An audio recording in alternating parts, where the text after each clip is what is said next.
Perfect. Okay. Man, technologies.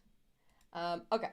So I hope that everything is now sorted out. Everyone can hear me, and we are talking about idioms and sayings. So the reason why idioms and sayings are important to a world builder is because they allow you to immerse your reader in your world in a very unique way to your world. It allows you to actually experience the world as though these people are living in the world. It allows them to experience the world as though they are a native of the world, which, in my opinion, is the greatest way to experience a world, is to experience it as though you are a person living in the world. And yeah, thank you very much for bearing with me with those technical difficulties with a mic problem. At some point, I will master live streaming, but apparently it wasn't today. Anyway, so largely speaking, you can introduce idioms into a couple of different setups, um, into a couple of different high level topics. So first, you can take literal idioms that speak to things that happened in the past. Okay? So, for examples of this, if you think about words like meet your Waterloo, okay? So, in our world, we use that as an expression to say, in the English speaking world at least, there's this expression of meet your Waterloo, meaning you're going to be defeated there because that is where Napoleon was finally defeated. So that was the battlefield he was defeated at. Or never attack Russia in autumn, because you lose wars there. Or other such expressions that come from historical events in the past. Now, you can create sayings like that for your world based on historical events in your past. Okay, so for example, to do this kind of world building, or this kind of idiom and saying, what you need to aim for is what you need to aim for here is to take the events of your world and then figure out how people would use that as a saying. So you can start with a foundational event. Okay, so a foundational event is an event that has dramatically shaped your fantasy world. So maybe there was a time when magic saved a city, or when a herd of unicorns pranced straight through an army and stopped a war from happening. Based on these kinds of events in your fantasy worlds, and I realize that those are fairly extreme examples, but based on that kind of event, you can have a saying that comes from there. Now, the important thing when making up these sayings is that it must be emotion above literalism, right? You're not going to be making an exact saying. Like, we don't say you are going to meet your Waterloo and then where Napoleon met his end and therefore you're going to meet your end. And, it's not a literal thing. It's about the emotions that are evoked there. The emotions of the Waterloo battle is that it's where Napoleon was stopped after dominating the European war scene to the extent where it took 6 grand coalitions of Europe to actually defeat him. So strive for a saying that evokes the emotion of the event that you're drawing from. And keep it brief. Okay, this is not going to be a long expression. Idioms are fairly short. And this, of course, applies to other kinds of idioms as well, not just ones drawn from historical context. And then you also want to test for ambiguity. Okay, so what I mean by this is when you are using the saying, it might be ambiguous to your readers at the beginning. And that's okay. It is okay for it to be a little bit ambiguous, but the context in which it is being used, it should be clear to your readers on a read through or two, or on the second seeing of that idiom, on how it is used. And it is very important that it naturally flows. Okay, if you try and force these expressions, you end up with idioms that sound dumb. And I'll give you an example. Every time in Brandon Sanderson's big series, when he says storm, anything, storming, and he uses storming as a curse word, I'm just like, no, I don't know. I can't see it. I can't see storming being used as a curse word. I can't. So bear in mind that it does need to flow. And it does need to be something that'll make sense to your readers and that they will, consume as legitimate. Now, you don't just have to draw from historical events, but a good example of drawing from historical events comes from A Song of Ice and Fire and the Rains of Castamere, and the way that that is used within A Song of Ice and Fire. Now, the story of the Rains of Castamere is our boy Tywin Lannister had this family called the Rains, pretty much like slighted him, and then he wrecked them. He murdered, he unalived them all. And as such, this then became part of that whole ecosphere of saying a Lannister always pays his debts, and you don't want to end up like the Rains of Castamere, and even the song of a Rains of Castamere. So you can pull on that kind of event and make an idiom or a saying out of it. But you don't just have to draw on those kinds of events for your idioms. You can also draw on cultural practices. Okay, so let's say you had a culture that is based on a tree-based culture, so they build their homes in trees. Then you could have an idiom like every branch is a foundation, okay, which could then be an idiom for saying like everything that you're looking at has the potential to be useful, and that could be the context of that idiom, being born. Or you could look at historical figures and not just the historical events, but also the actual historical figures, and use their names as a part of an idiom. Okay, and for that you can obviously have something like speaking with a silver tongue, like Grima Wormtongue or something like that, or leveraging the name of a historical person into your idioms.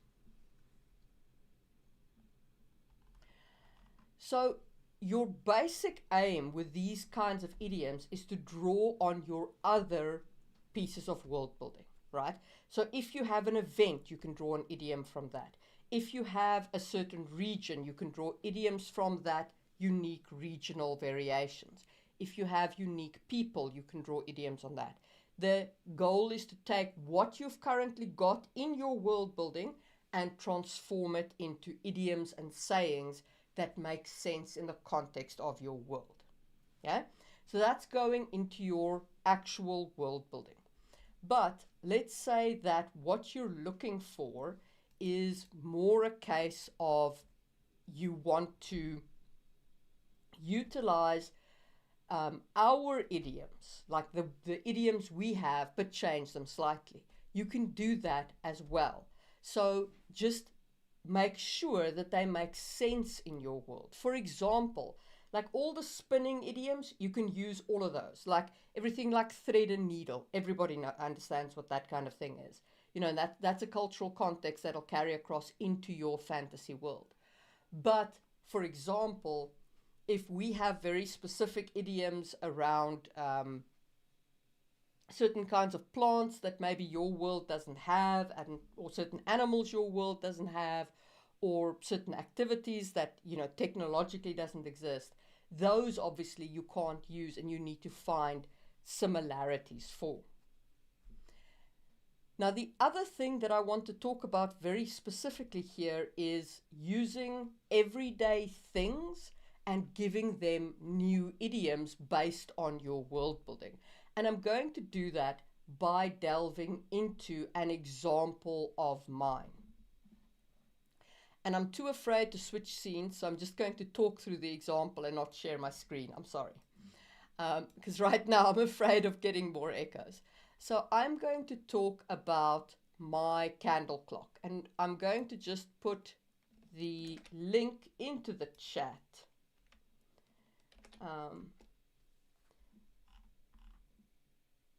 I don't think that chat likes that very much. Anyway, it's on World Anvil on my site. There's a site where I go into detail on the candle clock. But in my world, I have a unique time telling device. What I do is I have set up time telling to work on a candle clock. So my people don't have a pendulum clock, therefore they don't have seconds and minutes and hours, because I took the decision to not have those, but instead have them based on this candle clock. They also don't speak about, time ticking away, because again, they don't have a pendulum clock. But they still have all these sayings. So how I set this up is I have the whole candle clock is explained, but I only show it to the reader once or twice. I show them the candle clock once or twice, because all I need them to really understand is that the candle clock exists. Because then I take the time-related sayings and I use them like this. So I will say, instead of saying time is passing, I'll say the candle is burning down. Instead of saying I'm going to run out of time, I'll say I'm going to run out of wick, or I'm going to run out of candle. Instead of calling something a second, I call it a flicker. Instead of saying there's a kind of time limit on this, or I'm going to kill him, you can also say I snuffed his candle.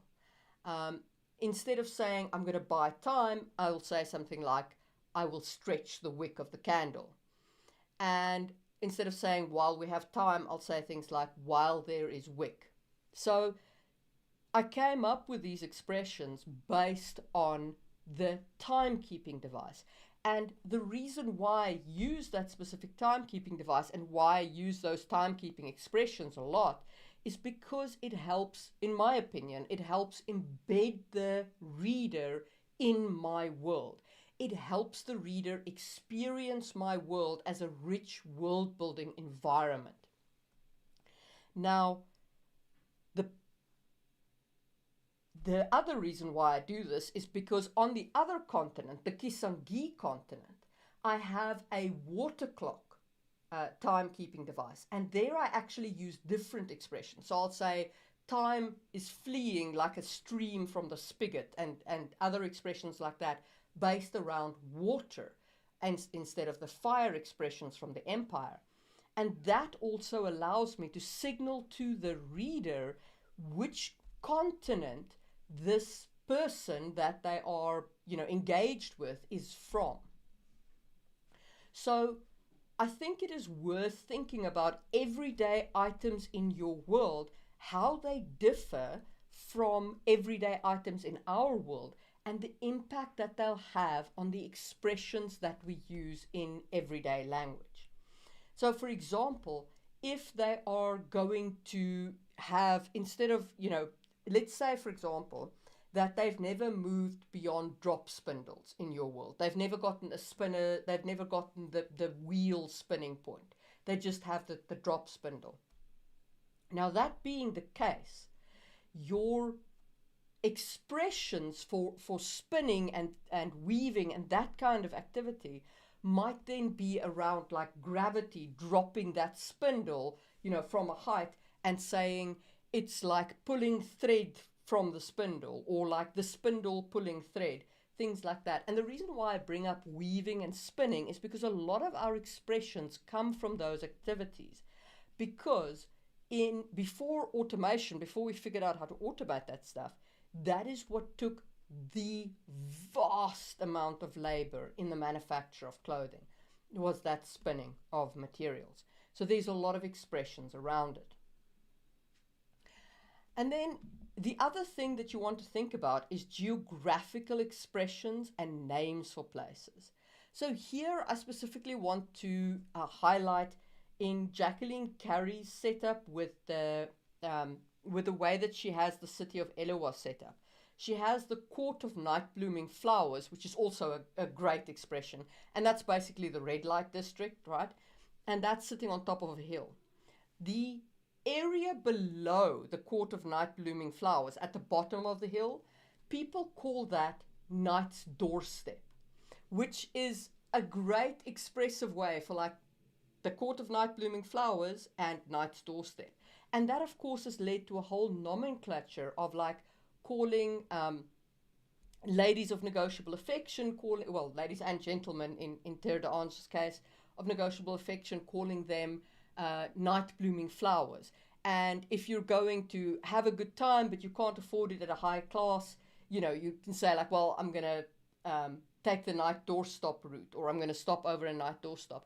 And that kind of naming based on location and proximity and things that are central to your world helps immerse the reader in your world by using that kind of naming frequently. Now, the other really important part of this is that you must repeat these sayings. Okay, you can't just make up a saying, use it once, and then expect it to embed people. If it's a real saying in your world, it needs to be something that appears multiple times in your books, because otherwise you're going to end up in a situation where the readers don't believe it. They're like, it's just a once-off expression. How is this important?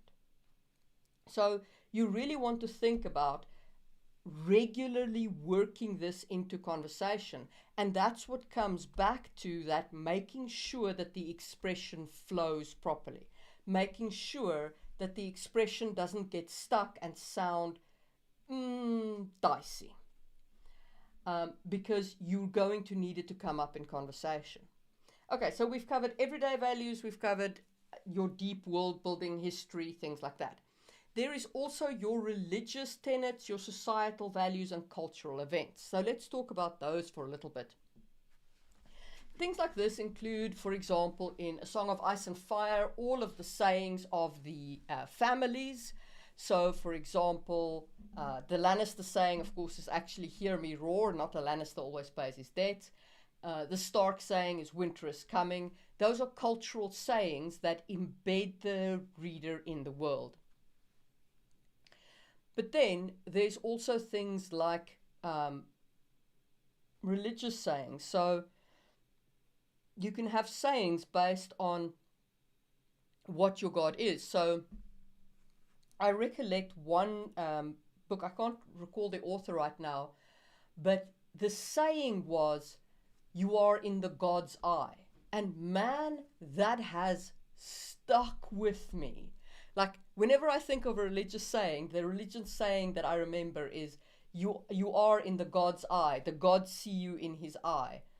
And I don't know where the author got it from, but it is a beautiful saying, because it tells you exactly, as the reader, it's a simple saying. It's a saying you can remember. It was often repeated, and it emotionally communicates. It means the God sees you. Therefore, you are seen, you are noticed, you are acknowledged. And that is what makes a good saying, right? Short, communicates the emotion, and really can be easily repeated, flows well.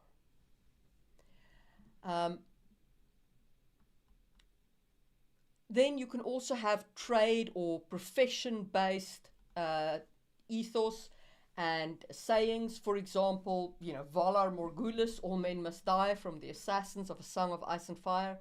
Honestly, I will give this to George R.R. Martin every time. He did a great job embedding these kinds of sayings in his world. He really, really, really did a great job. Now, how you craft things like sayings like that, which is based around ethos of a group or ethos of a culture or religious tenets, is you identify your core values. Okay, so because these sayings are going to be drawn from those core values. And then you've got to lean into the symbolism around them. So in a seafaring society, you're going to want to kind of have ocean sayings and ship sayings be kind of key to this idiom that you're using. In a desert society, you're going to want to lean into the heat and the lack of shadows and that kind of more heat-driven society. So identify your core values, use your symbolism, make sure it is relatable. Like I said, it's got to be something that resonates with your readers as well as with the people in your world. And this is also to remember in general, whoever you're developing in your world, they're not the people that's consuming your world. They're not the people you're writing for. The people you're writing for are 100% current day humans. So it needs to be sufficiently relatable that they also understand the idiom and where it comes from. And then again, repetition, repetition, repetition. I remember that God saying to this day, when I cannot right now recollect the author's name, although I can see the cover of the book in front of me. But I recollect that saying of, you are in the God's eye, to this day. And that is the kind of repetition that you're looking for in creating these sayings.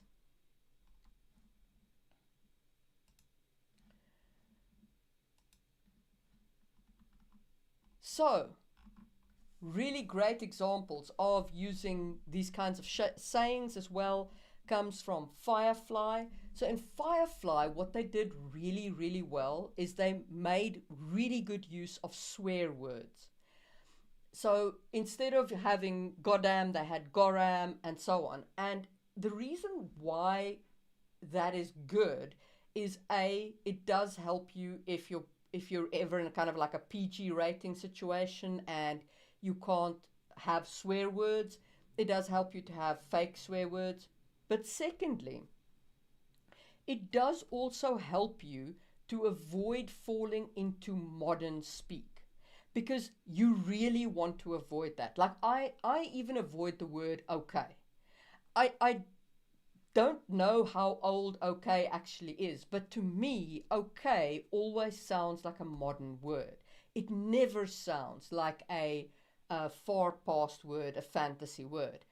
So you want to try and find expressions that feel like they could come out of the mouth of somebody living 1,000 years ago, if that's kind of where your fantasy era is set. You know, if you use a word like YOLO, for example, or yeet or something like that, well, it's very much going to put your reader out of the fantasy context and into our current modern day world. So, and some of our swear words and swear expressions, while they're old, they do come from specific places and specific meanings. So it does help to try and find alternatives for them. Not all of them, obviously. I mean, if you want to use the F word, which, look, I swear like a pirate in real life. I am amazed, honestly, that I am able to keep it out of the videos and out of the live streams. But if you want to use the F word, you can. I mean, that one goes back centuries. I personally try and avoid it just because it is such a line in the PG rating nonsense. So I feel like not using it helps my book stay a little bit above that ridiculous line of like PG ratingness.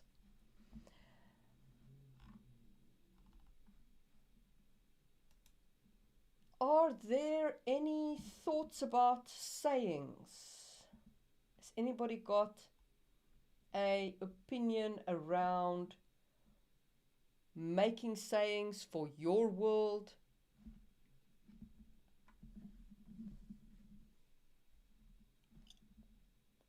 making idioms. Okay, so I will do some quick summaries here. You can draw from your world building history, from foundational events, from cultural practices, historical figures, natural phenomena, or cultural rituals. When you're crafting sayings like that, you want to deep dive into what caused those events. You want to make sure you're hitting the emotions of those events. Keep it brief, short and sweet. Test it for ambiguity and make sure it flows naturally. Then for your cultural or ethos-based sayings, those are your religious tenets, your societal values, your family or clan mottos, your social taboos or norms, your trade or profession-based ethos. What you want to do is you want to identify your core values. You want to lean into your symbolism. You want to make sure this is universally relatable. Consistency with your culture is really important there, and it must be repetitively, consistently used in your world building. And then don't forget, if you're using different mundane items, like if you replace your clock with a candle clock, or if you have a different kind of spinning in your world, or if you introduce gunpowder way earlier, or anything like that, if you take anything and you introduce a different way from what we introduce in your mundane items, a lot of your sayings and expressions will change because you have made that change in that mundane item. And those more or less sum up my approach to making idioms and sayings in fantasy worlds. I do think that it is absolutely worth your time to make these up. I do think it is worth the time and effort spent on creating these idioms and these sayings, because they organically allow you to show your world to the reader and allow the reader to experience the world through the sayings and activities of the people of your world. And just before I go and just before you go, I currently have an Indiegogo campaign on the go that is a completely safe platform, and you absolutely will get these perks, and they don't, they're not going to sell your information or whatever. They're the same as Kickstarter. It's just I don't have access to Kickstarter living in Finland. So I have an Indiegogo campaign to launch the third book of my series, the Sangwheel Chronicles, and you can, for 11 euros, you can support the channel and get all 3 EPUBs in a completely DRM free fashion. Or you can buy just the Lion Vessel for 5 euros from the Indiegogo campaign. Okay.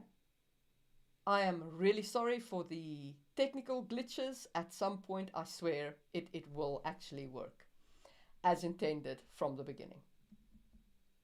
I hope everybody has a fantastic week, and there will be a short out next weekend. And then we will see when I live stream again. Okay. Thanks, guys. Have a great rest of your weekend.